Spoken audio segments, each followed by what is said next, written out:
Kia ora, everyone. Welcome to today's webinar. We are kicking things off soon. I'll wait for people to start jumping onto the link. I can see the numbers ticking up slowly, but we've got the chat open, the Q&A, and I wanted to know, I wanted to see what's been happening for you all in 2026. We've kicked things off. How has January been?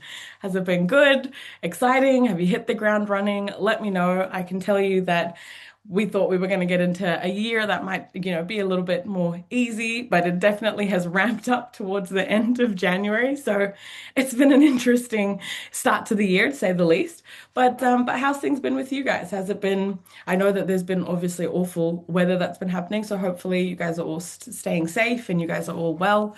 But yeah, it's been awful seeing everything happening up north as well as obviously in the Bay of Plenty and things like that. So yeah, let me know how things have been, and I can see that we've got Bernie in the background. As you know, Bernie is our event specialist. She's amazing on the ground in New Zealand, and she will be in the background if anything it kind of goes wrong. Then Bernie will always be there to rejig and help us out. So I'll keep waiting for people to jump on, and I can see that we've got a few people here saying that they have hit the ground running, that it's been busy but dry. That's awful. Hopefully dry meaning the weather or dry meaning the work. But, a bit confused with the weather. I know what you're talking about. Funnily enough, I am actually getting married next week, Waitangi weekend, and all we've been doing is checking the weather every day. So it has been absolutely crazy just to see if things are going to clear up, what it's going to be. Thank you so much for the congratulations. No, it's been a bit of a whirlwind. I was actually thinking to do an outdoor wedding, and I'm so glad I'm not doing that. And my partner's looking at me saying, "I told you so." So I'm glad we opted out of that. But let me know how things have been, guys, as we have more people jumping on. I'll give it one more minute. And if there is a bit of an echo, I apologize. We'll see what we can do about that. But let me know if there is anyone else that's experiencing that. It's probably just my room, to be honest. I've tried to pad it out as much as I can, but it's a bit hard. And thank you so much, everyone, for the congratulations and for all your best wishes. I really appreciate it. And I also hope that those photos come out amazing. I'm always worried that I'll be one of those brides that's like, oh, very angry and very stiff in the photos. All right, well, we'll kick things off, everyone, because I can see we've got quite a few of you on here. Kia ora, everyone. Welcome to today's webinar. It is about NZ employment law. We are talking about 2026. We're looking at the forecast of this year, going a little bit back into 2025, and then moving ahead and seeing what this year is going to offer us, because it has been a whirlwind for employment law, just as much as the weather. Employment law has been up and down in 2025. So before we officially kick things off, I just wanted to say that make sure that you are not, writing everything down frantically or anything like that. I apologize if I'm darting around while I'm talking. I'm looking at some notes as well because I wanted to give you the most that I could in this webinar. And also, I want to let you know that this is all recorded, so please don't worry about writing it all down. We're going to be sending you out the slides as well as the recording, and you'll also get amazing fact sheets and blogs and additional information as well about the topics that we're going to talk about today. So take it easy, grab a drink. I've got my iced coffee here, so feel free to grab one too, and we'll get things underway. Now, I always do my spiel, my disclaimer that says, look, this is just general information. If you are looking for specific advice, we do have an advisory service, and we will link that information for you as well. So feel free to access that and see if you want to be to upgrade and basically go for the advisory service, where we can help you with all these little bits and pieces that are coming up in terms of employment law changes and issues that might be cropping up in the workplace. Now, also, I wanted to let you know that we are going to be looking at other webinars and things that we want to release this year. So I will mention that towards the end. So definitely stay around, because you want to see what's coming up next, right? So before we kick things off, though, I'll give a little bit about me. My name is Sanam. You must be wondering who's speaking to you. I am the Employment Counsel here at Employment Hero. It's just a fancy word for in-house employment lawyer. So what I do is help with the compliance here at Employment Hero, but I also deal with, employment law issues that crop up, and I eat, live, and breathe employment law, so much so that I have my own podcast and I post regularly on LinkedIn. So I'll have all the details at the end of this webinar. So if you do want to connect with me, absolutely reach out. I love to have a yarn. If you've ever got any questions, I'm always happy to be chatting to people about employment law. I know what person says that other than an employment lawyer, right? So, so we'll kick things off, like I said, by looking at 2025, the key pieces of legislative changes that I saw that I think will impact a lot of you out there. Let me know if you are having any issues or anything with the sound. I can see people jumping in and just messaging around that. But yes, absolutely let us know. Other than that, we're going to be looking today at 2026. I know that there's a lot of you that have jumped on to kind of see what's happening. I'll give you a bit of an idea right now. Things are moving. They are moving a bit slower than they did last year, but they are definitely moving in that direction. And at the end of the webinar, we will have a Q&A component. So any questions that you have, drop them in the Q&A. I believe that the chat is closed. So drop them in the Q&A section and you'll have that all in the bottom of your screens there. So let's kick things off. Let's look back at 2025. What a year it was. I can say that for a fact because employment law moved very interestingly. We had the coalition government that came in. There were a lot of things that were introduced that were very, very employer friendly. And I don't know if it's sat right with everyone out there, but I know that a lot of employers were breathing a sigh of relief. And one of those changes we'll get into is around like the 2026 changes. But these particular changes were actually quite employee friendly that we saw. And we saw across the aisle in Australia that criminalising wage theft was brought in, and there was a lot of regulations and parameters put around that, and New Zealand followed suit. So on the 14th of March last year, if you didn't know about this, then now's the time for you to get up to speed. If you still have time, we saw that wage theft became a criminal offense, and it's actually under the Crimes Amendment Act. So it's basically where an employer intentionally or deliberately fails to pay an employee their wages or any other monetary entitlements that they might get, whether that's annual leave, sick leave, anything like that, without a reasonable excuse. Now, when we look at a reasonable excuse, the issue that we have right now is that, look, the legislation is there to really aim to stop people, especially employers, from being malicious, from intentionally trying to keep employees' wages, using their power and control on vulnerable workers and stopping them from actually being able to earn their salaries and their wages. And so that's where that word reasonable excuse, or the words reasonable excuse, needs to cover certain aspects of when we're looking at payroll. So when we're looking at payroll, the difficulty here is that this hasn't actually been tested yet, and that's where we're in a bit of gray. But what we can read from the legislation and interpret is that it doesn't cover, genuine payroll mistakes in terms of, so that you won't be penalized or sent to prison if you've done something that's a genuine payroll mistake. Maybe you've accidentally mispaid in 1 week or in a month, and then you've gone and course corrected and fixed that. It's usually where you know that you've done something wrong, and over again you continuously keep doing that, and that can trigger that criminal liability. And so you can see the penalties up there. They are quite hefty, especially when you're looking at a corporate, as well as even 1 year imprisonment as a director or an individual. That is quite serious. So those are the penalties that are there. And what I would say again here is that it is all about looking at is it a reasonable excuse that you could provide? And we haven't had anything tested. And the reason why I said that, look, it is about this reasonable excuse and it hasn't been tested, is because you can see that there might be some issues that might crop up, some questions that haven't been answered, like what is reasonable? What is the definition of employee in this scenario when we're looking at employees and employers taking money from their employees and keeping it? So usually when we get down to the nitty-gritty of the law, these things need to be answered. And unfortunately, we just haven't seen a case go to the courts yet. And I hope we don't see one for a very, very long time, to all the employers out there. But also, I have seen some bad employers and they haven't paid employees and they deliberately do it too. So hopefully this legislation will capture those kinds of employers and kind of set things a bit straight. So that's where this has come up. I can see the questions kind of coming in. So I might touch on some of them if that's all right as we go through. And somebody asked about the limitation, which is a great question, around how long you need to keep wage and time records. Yes, it is 6 years. I would say keep it up to 6 years, because wage claims can come within that 6-year period. So if you ever received a PG, and I hope you never ever do if you never have, and it's around wages, you will see that sometimes they will focus on other personal grievances over the wage claim, because the wage claim can be made a bit later as well. So just keep that in mind.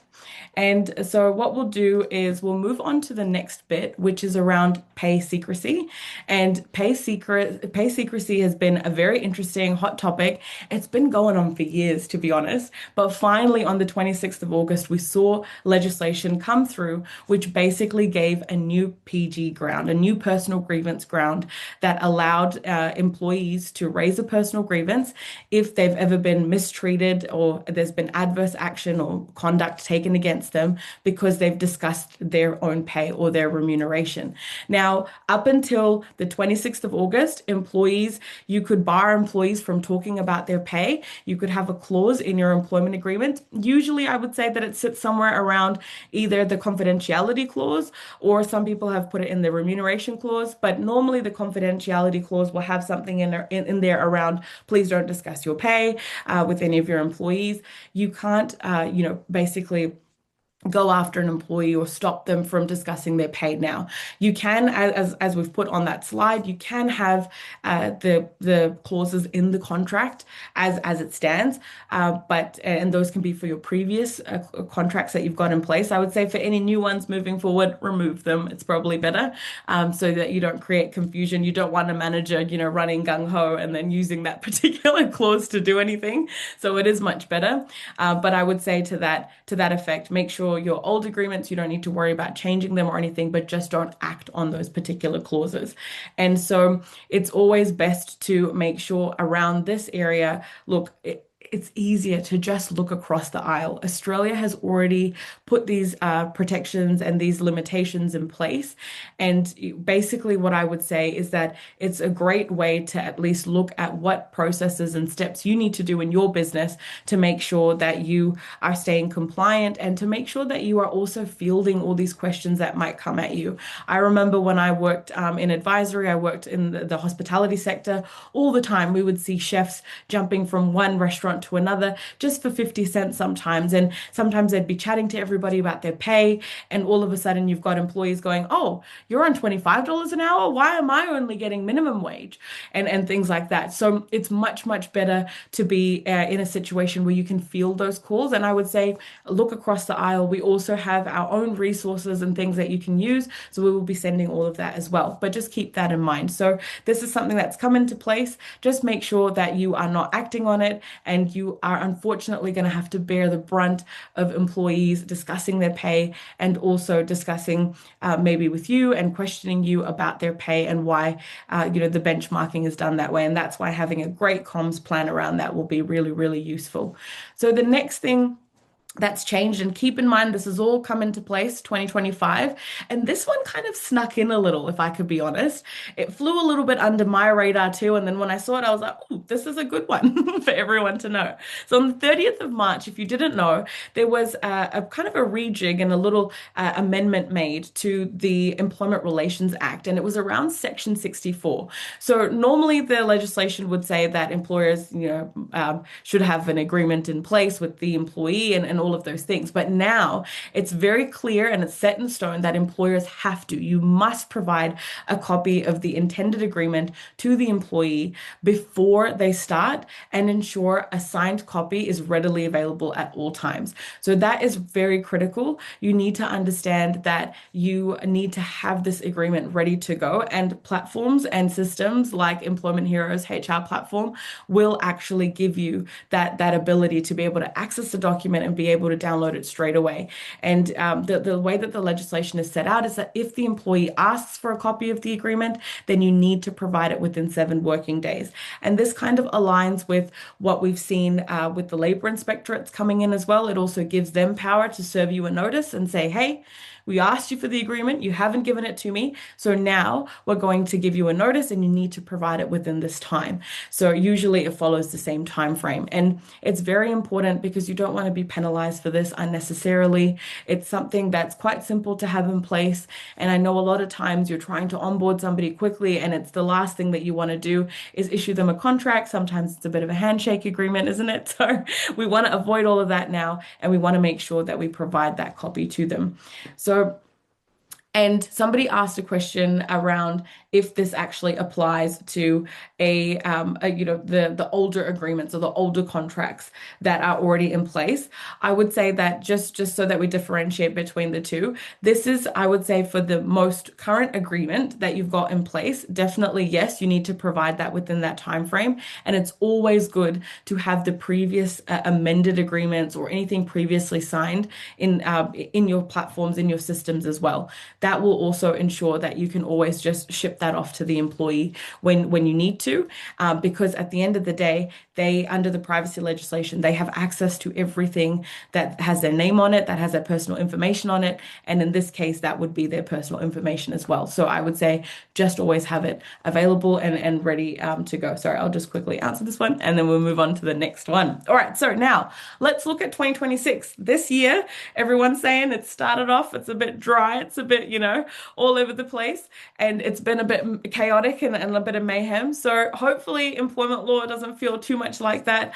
I personally, I have my own opinions, which I discuss on the podcast and things like that, but I believe that a lot of these changes are going to really help employers, and I am very, very employer focused. So I really do think that these changes will help, and we'll get into what those changes will look like potentially for this year. I think recently also there was an announcement around the election. Correct me if I'm wrong, anyone in the chat, but it was November of this year that we're looking at the election. So there's a lot that the coalition government and National is saying that they want to move along by the time that election happens. So we'll get into all that they have on their plate at the moment and if they're going to be able to actually move this along. So we'll kick things off by looking at something definitive. It's 100% coming into place. We are going to see the adult minimum wage increase, and this is, like I said, 100% coming into place. It's not changing at all. And it will be this exact figure. So 23.95 per hour is what the adult minimum wage will change to. And you're also getting the starting out wage as well. That will change to $19.16 per hour. So these are the two key changes in the minimum wage that we can see that's definitively happening. So keep that in mind. I would always suggest every year to just make sure you look at all of your employees that are sitting on the minimum wage line, even your salaried workers too. A lot of people forget about the salaried workers, but they are important because if they're sitting on minimum wage and they're doing additional hours here and there, all of a sudden you've ticked them over and they're actually earning less than the minimum wage because of the hours that they're doing. So always keep an eye out for them. And as you can see, it's a bit of a modest increase. They've tried to keep it at that 80% of the adult minimum wage mark for the starting out and training wages as well. And when it comes to this KiwiSaver change, that is another big change that's coming in. We haven't really seen the KiwiSaver amount go up or down, over the last very long time of years. And in this case, what we're seeing is that the KiwiSaver default rate for employers and employees will rise and shift from 3% to 3.5%. Now, the 16 and 17-year-old employees, there is also the 3.5% mandatory matching there as well. But they can, if the employee chooses to contribute. And then you've also got to keep in mind as well that you can, if you are facing any hardship or anything like that, you can ask to stay at that 3% mark for 12 months before the transition happens. Now, something to keep in mind is that the default rate will rise again, but we're not looking at it now. It will rise again in 2 years' time on the 1st of April 2028, and that will go to 4%. So we've got a slow incremental increase. I believe I saw Luxon post something about this, talking about how that slow increase is going to happen, but this is something to expect from the 1st of April this year. And I will also so yeah, somebody's asked, sorry, like I said, I'll just answer these as we kind of go as well. Somebody's asked if the employee only does 3%, does the employer? So it will legally rise to 3.5%. It will only stay at 3% if you've got an employee that's saying that they're experiencing hardship or anything like that. So we'll move on to the next component, which is the maybe changes that are coming in. That's the way that I'm looking at it. But so far it's on track and we haven't heard anything else. I've even checked this morning as well on all of these to see if there's any updates, because sometimes I jump on these webinars and things change the night before.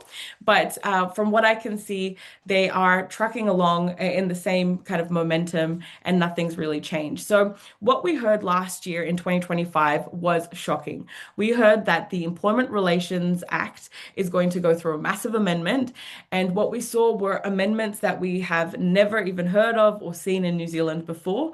And a lot of people sit on one side and say, look, this is really stepping away from our key components of the legislation. You know, the Employment Relations Act is centered around this good faith, being communicative with your employees, making sure that you're not misleading or deceptive, and you're both bringing, you know, your best selves to the table in terms of making sure that you're in a cooperative and collaborative relationship.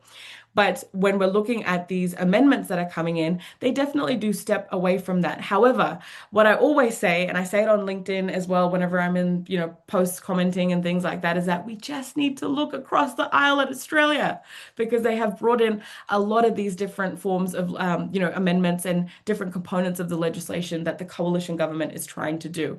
And we can see if it works or if it doesn't work. And to be honest, when we're looking at some of these, and I'll touch on kind of what works across the ditch and what doesn't, but some of these have done really, really well. And the reason why I say across the ditch and look at Australia, I also practice as a lawyer in Australia as well. So I'm a little bit versed in that side of things. I'm not just I'm not just doing a little bit of research. So hopefully that gives you a bit of peace of mind. So we'll kick things off by looking at the high income threshold. This has changed slightly, so I'll get into that. Then we'll look at the personal grievance remedies, kind of getting a bit of a rejig, and the contractor gateway test. Now these, like I said, have not changed. These are all just going through the motions in Parliament, and they are being tried and tested, and everyone's having a look at it and seeing if, look, this is going to work. And there's been some movement that's happened on some of these, and some movement that's been, you know, so tiny that it's really not worth reporting. So we'll get into all of those.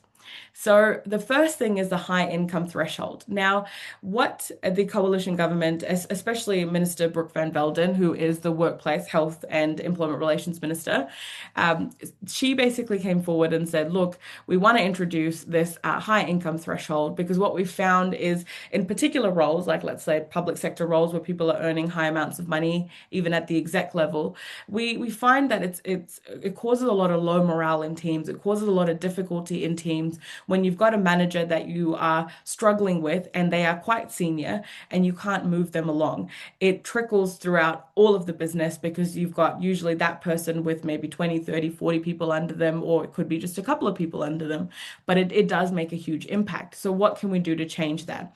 So initially, when they brought this all in, they were looking at maybe $180,000 in terms of that high income threshold. Now, towards the tail end of last year, a lot of you would have heard that 180K, but at the tail end of last year, when this went through the select committee and everyone was looking at it and weighing in at the parliamentary level, the feedback that kind of came back, and I believe it was from the New Zealand First Party, was around that the 180K needed to become 200K, or to at least factor in all aspects of different wages, because what they noticed is that a lot of people would be actually earning salaries at the base rate, and then all of their additional bonuses and commissions and everything could actually increase that amount significantly. So that's why they've now put in place, if this bill does go through and get passed, that employees earning a base salary of 200,000 per annum are excluded from raising a personal grievance for unjustified dismissal. So what that essentially looks like in practice when we look across the ditch is that if you have a manager, for example, let's say that in this scenario they're on 200,000 and they're not performing well, and you've had conversations with them, but they're not picking up, and actually doing what they've got to do. And sometimes it could be for things outside of their, work relationship. Sometimes it could be that they're just, not feeling great about the work, whatever it is. Let's say you've had some chats to them. What it will allow you to do as an employer, if this does go through, is allow you to just sit down and have a frank conversation with them. And usually what I've noticed personally, just in my experience, people that are earning significantly high salaries, or salaries of this caliber, usually prefer the frank conversation. They don't like to be put through performance management processes, especially at the executive level. They just want to know what they can do. And sometimes it is a matter of settling things and moving things along, rather than, kind of going through performance management process after process. Now, I know that that can seem a bit jarring, but like I said, sometimes it's just a lot easier than it feels like pulling teeth for even the employee a lot of times. So just keep that in mind. And what we're looking at in terms of timelines and all of that is that the bill is aiming to pass in early 2026. We are basically in early 2026, aren't we? So I don't know if it's actually going to pass and come through at the moment. But even when it does, you will have a 12-month transition period for existing contracts.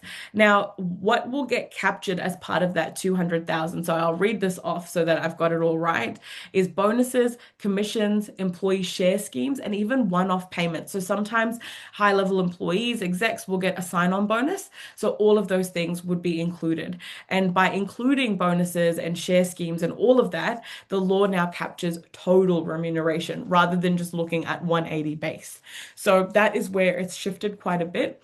And keep in mind that if this gets passed, employees will still be able to raise a PG for discrimination, for sexual harassment or bullying. So other areas they can absolutely do that. This just captures unjustified dismissal.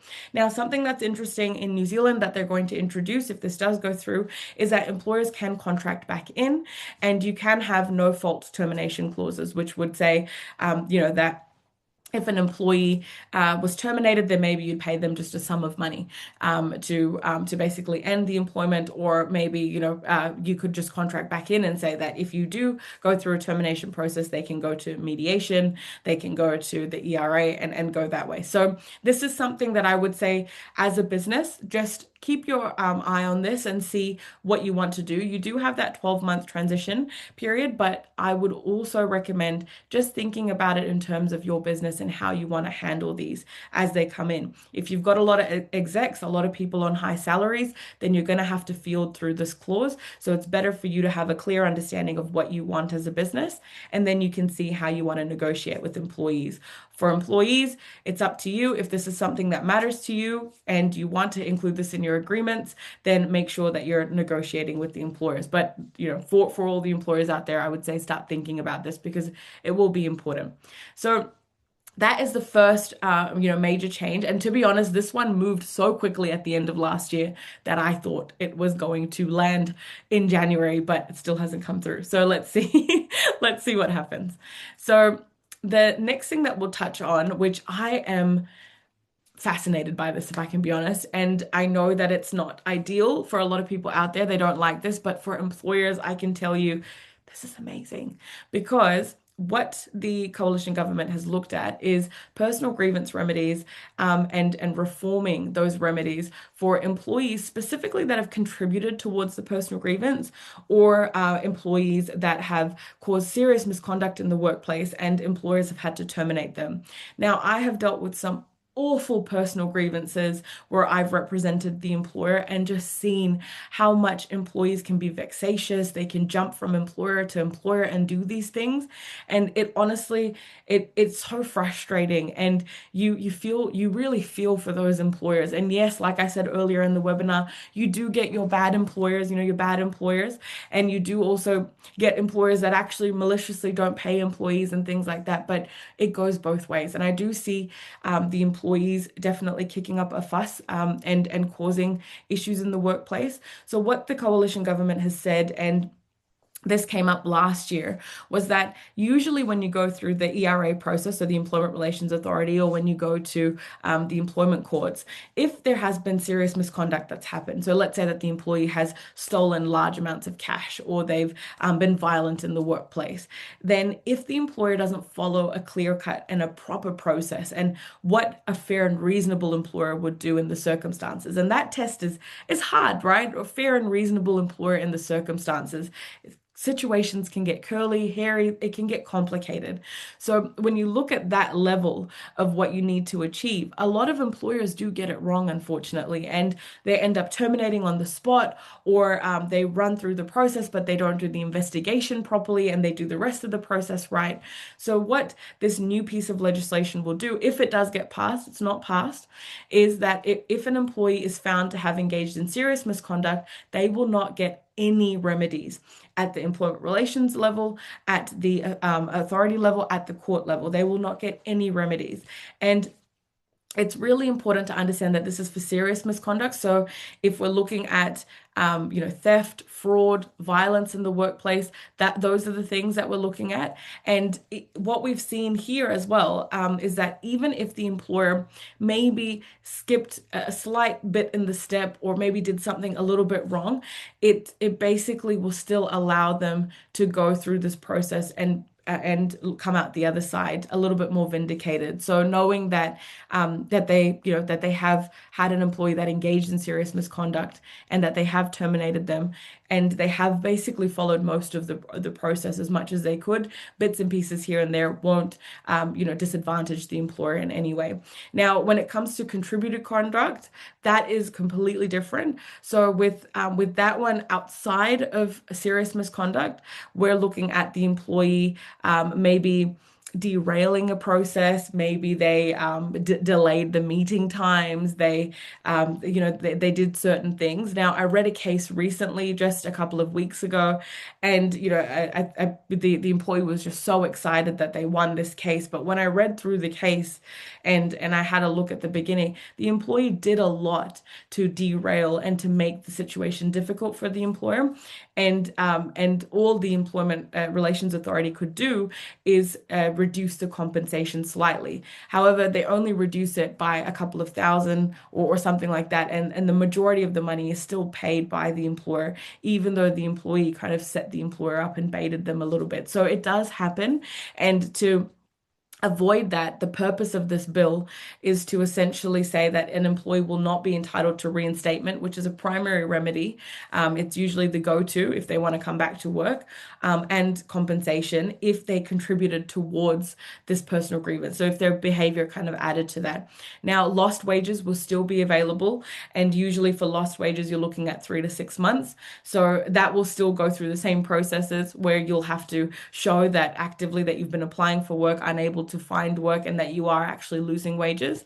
And so what we're getting out of all of this is that the focus has really been narrowed. So if you have minor procedural defects or flaws in the process, then that doesn't mean that you're going to have to pay big when it comes to the employee contributing towards the PG or even when they've committed serious misconduct in the workplace. So now what the Employment Relations Authority will do is they will explicitly consider if the employee made it harder for the employer to be that fair and reasonable employer.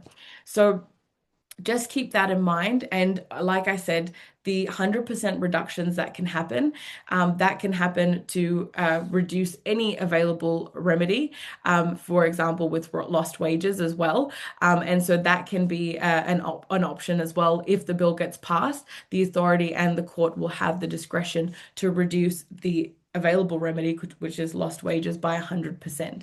So that is very, very different to what powers they have at the moment. And you can see why this is very, very contentious. I can see the questions coming in. And so we'll actually, one of the questions that has actually come up, I might just touch on that. Somebody said, could the employee still get remedy for hurt and humiliation? So just to confirm, when we talk about compensation, that compensation is usually for that hurt humiliation section 1231CI of the Employment Relations Act. So that's usually the compensation remedy that's offered. So no, they won't have access to that if they've committed serious misconduct, and if they've contributed towards it, then they will not be entitled to it either. So just keep that in mind. No, so then what I will do now is go on to the contractor gateway test. And this is one of the last kind of major areas that we're going to talk about for the Employment Relations Amendment bill that's coming out, so or that's passing through. So at the moment, this was another one that we saw a bit of movement on at the tail end of last year. Very excited about it because it would make a huge difference. We have a very different working environment now. I did an episode on this recently around what a contractor actually looks like in practice, and unfortunately, a lot of us don't I've even been saying it wrong, don't engage contractors correctly, because because what ends up happening is that you engage the contractor and you treat them as if they are an employee. And it's not because, you want to do that, but it's because sometimes they might get a bit more stuck in and a bit more involved. And a lot of times what you need is to provide your own tech and laptops to them rather than them bringing their own, because you've got your own software and everything installed in the laptops that you provide. All of those things make it much, much harder to have, contractors, especially in the gig economy. So what the coalition government has done, and this has been passing through, and like I said, it made a bit more movement and it's been rejigged a little bit. So this is a hot update if you didn't hear about it yet, is that with the contractor gateway test, it's definitely something that they still want to do, but they've added some more specifications and clarified a few more things. So what the test is essentially it's a four-part test. At the moment, I'll paint you a quick picture. If you have somebody that is claiming to be an employee and not a contractor, then the first thing they'll do is raise that personal grievance, right? And they'll say that I've been unjustifiably dismissed, and and they're going to go through the process of raising all their claims. You go through mediation, Employment Relations Authority, and the things that are looked at when you're at the authority level is how much control you had over them. What was the intention when you signed that agreement? Was the intention to be a contractor, or did you start bringing them into the business? When you look at control, were you telling them where to go, what hours to work, and what to do? Were you giving them your own tools for them to use? All of those things. And then you move into, the economic benefit. Are they having to, what are you getting out of that particular contractor? Are they somebody that's just providing a service and they're paying their own taxes, their own GST, and all of those things? And when you go through all of that, and that too is like a four-part test, when you go through all of that, it's ambiguous. Things can get confusing. So what the coalition government has said is that if this bill gets passed, we're just going to slap a four-part test before this four-part test. And this great gateway test, this four-part test, if that passes and you go through flying colors, then guess what? You've got a contractor on your hands. Don't even come and try to raise a personal grievance. Don't even go through the process, because it's definitely a contractor. Now, if we look at what the test involves, the first thing is that there needs to be a written agreement. Now, before it said that the person needs to be an independent contractor only. What's been rejigged as part of the select committee weighing in and providing their 2 cents is that it can also say simply not an employee or anything under the sun other than them being, an employee. So you can also have agreements that say that. Now, when we're looking at the non-exclusivity side, businesses, they can't restrict these contractors for working for others. So as long as you're letting them go and work wherever they want willy-nilly and allowing them to do that, then that's fine. And what's been rejigged there is that just because they work full-time hours for you as an employer, that is using their services, just because they're working for you doesn't mean that is a restriction, as long as the contract doesn't legally ban them from going anywhere else. So as long as you're not restraining them in any capacity from working for competitors and things like that, then you're all good and you're going to be fine. Now, flexibility. So actually on that non-exclusivity thing, I know that a lot of people would be worried about restraints and them jumping around and going to other places, because I know a lot of people have contractor agreements at the moment that have those restraints in them. Use your confidentiality clauses, your non-disclosure agreements. All of those things will back you up a lot more than you saying don't go to a competitor. They can absolutely not solicit your clients, solicit your employees, but just keep that in mind. So those are ways that you can kind of get around it. And with flexibility, remember, no set hours, days that are prescribed to them, and the worker can subcontract work. So you're not telling them that you need to be here on Monday, Tuesday, Wednesday between this time and this time. They can come and go as they please. And I would say just put the ball in their court. I always use the example of if I needed my window fixed because it's broken, the person that's going to come in, they're not going to be the ones telling me that, hey, am I able to come in between, 9 and 3 or anything like that? They come in and they give me the time and I have to be available for them, right? That's usually how contractors work. So that is the best way to kind of describe it. And when you look at the most recent slight change that's happened, is that now if you're looking at contractors, you can still vet those contractors without losing that gateway protection when it comes to criminal records. So just keep that in mind. If this goes through and you do need to vet those subcontractors, then you absolutely can do that as well. Now, the last one for this is around the freedom to decline. They can say no. They can say no to additional work. They might not want to take that on. They might have 10 other people that they're dealing with, and you shouldn't penalize them for that, and you shouldn't terminate the contract because of that. So obviously, if you've asked them to do something, they've said no, just don't go and terminate straight away, or do anything like that. It's best to just wait it out. And usually the way that you engage a contractor is critical, and you need to engage them for each period that they're working. And like I said, these things are information that we're going to provide to you as well. And we also have lots of resources around contractors and things on the Employment Hero website. So please make sure you check it out. So all in all, the aim for this is to really help. Like I said, we've got gig economy workers. We've really got a lot of nitty gritty when we get into that test that's currently in place at the moment. When you're looking at control, intention, economic benefit, the reality, how much they're integrated in the business. There's a lot that you have to have a look at, and this will just simplify it. And you just go boom, boom, boom, boom. Do you meet all of them? If you do, then great, that's done. And then you have conclusively a contractor on your hands. So I'll move on to the next thing, which is the health and safety reforms. Now, I went digging, to be honest. I went digging and digging and digging this week to see if anything's come up. And all I could see was that when it came to the activities industry, and we're looking at, all the sports and all the extreme activities and stuff, that's where Minister Brooke Van Velden has kind of gone through and had a chat to those industries to see what they're looking for. But essentially, it's kind of at a bit of a standstill. We're looking at a health and safety reform bill to kind of come out maybe late 2025, but then that hasn't happened. So where are we at now? Maybe something closer to the election might be coming up. But like I said, a lot of these are supposed to happen before the election or by the election, and there's a lot for them to get through. So I don't know how that's going to go. But as it stands at the moment, the whole purpose behind these reforms was just to look at, the day-to-day management of health and safety risks and things to be done by the manager and on the manager's responsibility, so that the directors could just get on and get things done in the business.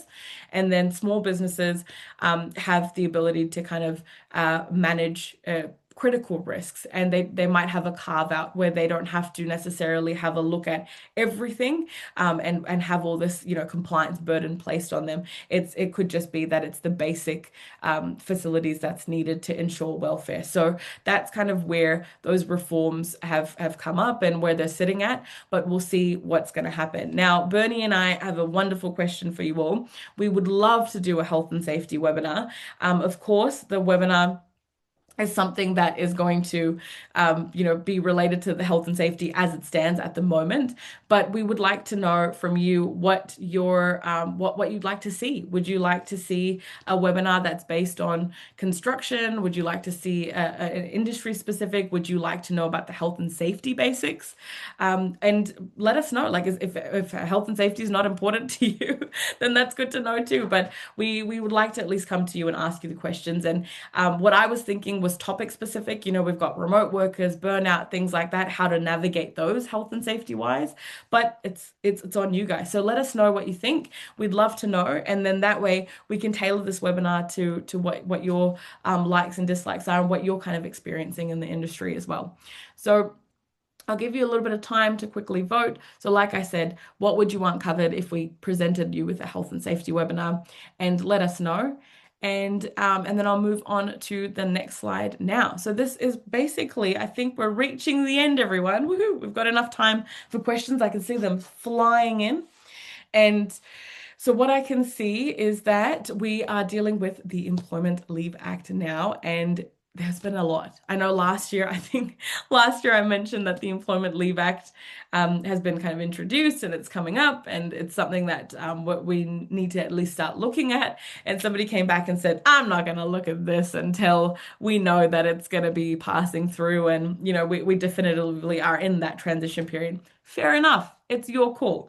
All I'm here is to just deliver the message that the Holidays Act might go through a bit of a repeal. We have seen since when, 2018, all of this Holidays Act task force put together, all of that stuff. I believe 2018 is the year that I came to New Zealand. So I've been here a long time, and the Holidays Act has been reforming and rejigging for a very long time. But we're finally there, hopefully, where the Employment Leave Act basically took what the task force recommended, stripped a lot of it back, and then there's been new bits and pieces introduced. Now, I've heard from both sides of the aisle. Some people think that it's going to be great. Some people think that it's going to be a payroll nightmare. And it's just a matter of keeping a track and just watching as things play out. I would always recommend, if you're doing touching payroll, if you've got payroll practitioners, audit your payroll systems. Just see if there's anything wrong there. There's no harm in doing it. I've seen a lot of businesses go through it, and they've come out the other side feeling a lot better about the fact that their payroll practices are great. A lot of them have come out the other side going, oh no, I've got to fix all of these. But that's the whole point of it. So at the moment, we've got the Employment Leave Act and this bill that's kind of kicking around, and that should be released maybe early mid 2026. Now, again, like I said, it said early 2026, but we're already in early 2026, so I put mid in there to be a bit more realistic. If it does get implemented, if we do see a bill, if we do see legislation come through, we're thinking 2028, and then it'll be like a 24-month transition period. So it's a long way away. It is far away. But if you don't know about this, then we will send out information along with the slides and the recording and everything as well. And what there is going to be in that whole fact sheet and that blog that you're going to be able to read is just everything that's covered as part of the Employment Leave Act. But the main ones that I wanted to focus on was that leave accrual will be done from day one. So your sick leave, bereavement leave, annual leave will accrue as a day one right, which is quite different for New Zealand. And the biggest shift that we're going to see is moving from weeks to hours-based accrual. Thank you. Because it is so complicated that the legislation says 4 weeks entitlement. Everybody works off of hours. You've got people on variable hours, people on rosters. Weeks is great for someone like me, salaried worker, takes their 4 weeks off. It's not great for somebody that's in hospo, in construction, in all of the industries that basically are outside of the big corporates, which is most of New Zealand. So it doesn't work that well. And so that is that number on the screen is how the hours of leave will be accrued. And at the moment, when we look at accrued leave, you might be saying, but leave is accrued. Well, it's not necessarily. So what you actually get, and a lot of payroll practitioners will know, is that when you get your little bits of leave every month by month or every week by week as you work, what you're actually getting is leave in advance, because you're supposed to get 4 weeks entitlement when you hit your 12 months working for your particular employer. So you get little bits of it. And those are actually advanced bits of leave. So that's where this legislation is going to change that. And then also a big change that's coming in is the 12.5% rule. So if that does get passed and the Employment Leave Act actually goes through, then what you're actually going to see is that casual employees will be paid 12.5% leave compensation, and that will cover annual leave and sick leave as well. So at the moment, the 8% is pay as you go is just for the annual leave, but now it will actually cover, if this goes through, it's not out yet, it will cover the annual leave and the sick leave component, because the sick leave, I believe, was introduced to capture employers that do not correctly, engage casual employees. And there is components of it that would still work, and you can still technically have a proper true casual and have to, give them sick leave. But this will at least alleviate that burden on employers where, you've got casual workers that are entitled to 10 days, and it makes things a lot harder for them, especially when they're calling in sick and things like that. So those are the key areas that I can see that, the government has kind of brought up, they've mentioned, they've said here and there, but they're not definitive on whether this is going to go through or anything like that. But we know that they come up with announcements every 2 seconds, and it is on track, and we will be headed in that direction. All right, so that is it, everyone. I just wanted to say one more thing. We have a webinar coming up that is going to be led by my wonderful colleague, Madison, and we also have Greg Feek that will be on there as well, who reveals how like the All Blacks have kind of risen to their success and what they've done to create a really high performing team. So this is all part of our high performance series. So absolutely, please make sure that you register for that, especially for larger businesses out there. If you're trying to wrangle everybody and get them all on the same page and get them up to that peak performance, and this will really help you and guide you and navigate you and what way to kind of go through it then from somebody that's the blues assistant coach. So that's amazing. All right, well, thank you so much, everybody.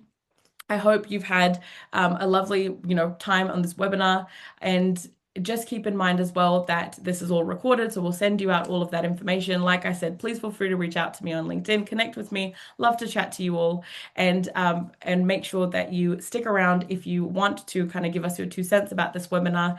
We'll have a survey that will pop up. Bernie, I didn't forget the survey, so just keep that in mind. And please feel free to participate. Let me know if you want a different speaker, whatever you want. We'll make it happen. All right, thanks so much, everyone. Have a lovely afternoon, and we'll see you in the next one. All right, bye, everyone.